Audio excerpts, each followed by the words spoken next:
Hi, I'm Kim. Welcome to my YouTube channel. As you can see, my channel is pretty new. I'm going to start building up some content. I've started sharing some exercise videos and things like that that you may find interesting, but I also want to start sharing some healthy and easy recipes. I'm not somebody who likes to cook. I'm not somebody who likes to spend a lot of time in the kitchen, so you can be quite sure that when I share a recipe, it's pretty quick and easy to make.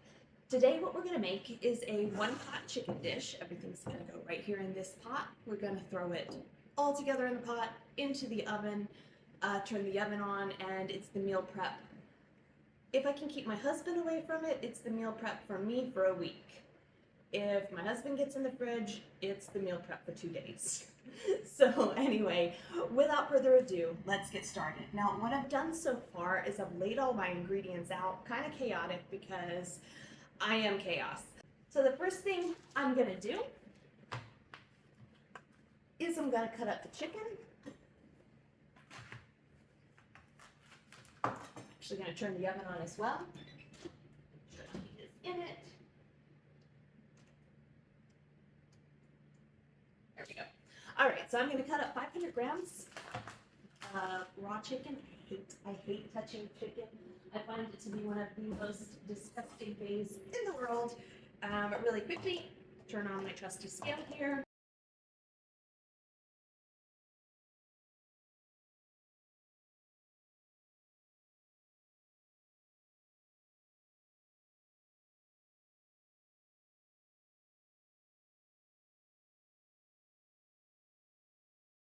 You can make so many versions of this recipe, and that's what I like about it. It's basically a carbohydrate. In this one, I'm using a curly pasta, 250 grams. In some of my recipes, I use rice. All sorts of different pastas, like an Chorizo or something like that. You could try it with a quinoa. Anyway, start out with your pasta, 500 milliliters of liquid. I'm going to get the extra chunks of bouillon out of here.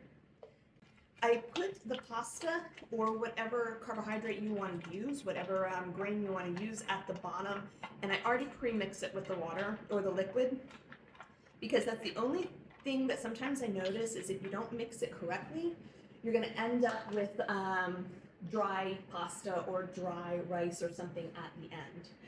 All right, so now we want to add in the chicken. So we're going to check and make sure that this is around 500 grams of chicken again. I really hate raw chicken. Raw chicken really, really repulses me for some weird reason. All right. And we're going to just go right down the list. We've got the chorizo. Actually, you know, before I even do that, the next thing we're going to do is throw in the cream cheese. If you want to make it a little healthier, they have the extra protein cream cheese or they have the low-fat cream cheese. Both of those will either reduce the calories or increase the protein content. I'm just using plain, regular cream cheese, 165 grams. So I'm just kind of watching the scale as I put in each. Okay, so it came out to 175, but we're going to call it good. Squish it around. Throughout the cooking process, it's going to melt down in.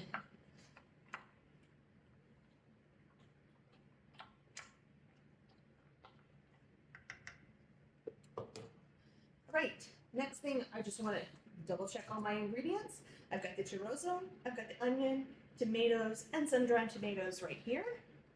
So I'm just going to sprinkle them over the top, making a mess on the counter, as you can see.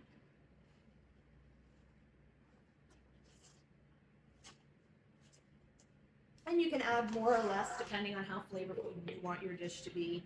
Like I said, you can throw some frozen peas in it. You can frozen carrots, fresh as well. I like the frozen ones quite often because then I don't have to cut them up.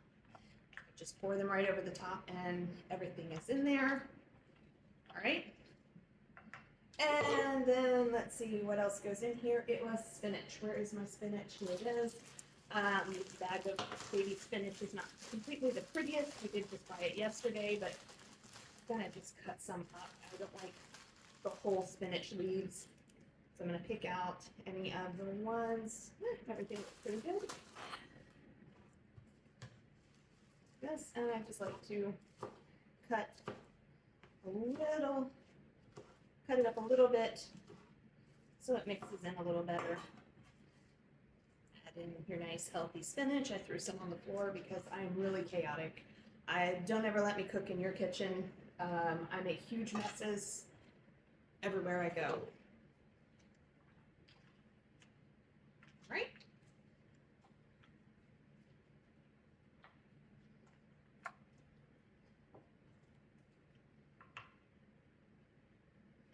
Ta-da! Other than cleaning up the mess, we're basically done. I do have some Parmesan out here that I am going to grate over the top of it at the very end, but this is our healthy dish. I'm going to go grab some tin foil and we're going to throw it in the oven.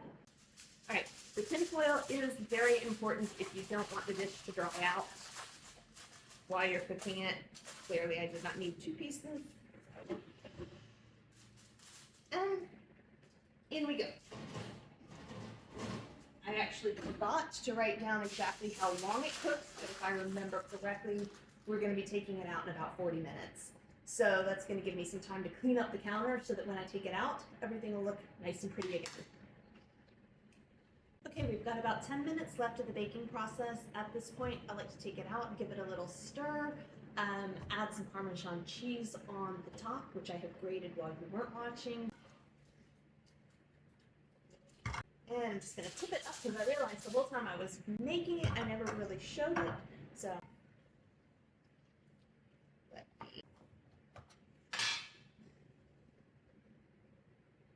all right, and then we're going to go in for 10 more minutes. Almost burnt myself there. So give it a try and let me know what you think. Let me know if you can make it without making such a big mess as I made, and let me know if you substituted anything, because you can substitute the meat, you can substitute the carbohydrate, you can substitute the vegetables. That's what I like about this dish, is it is really, really, really, I'm looking for the word, I can't find the word, but you have lots and lots of options that you can make with this dish. Until next time.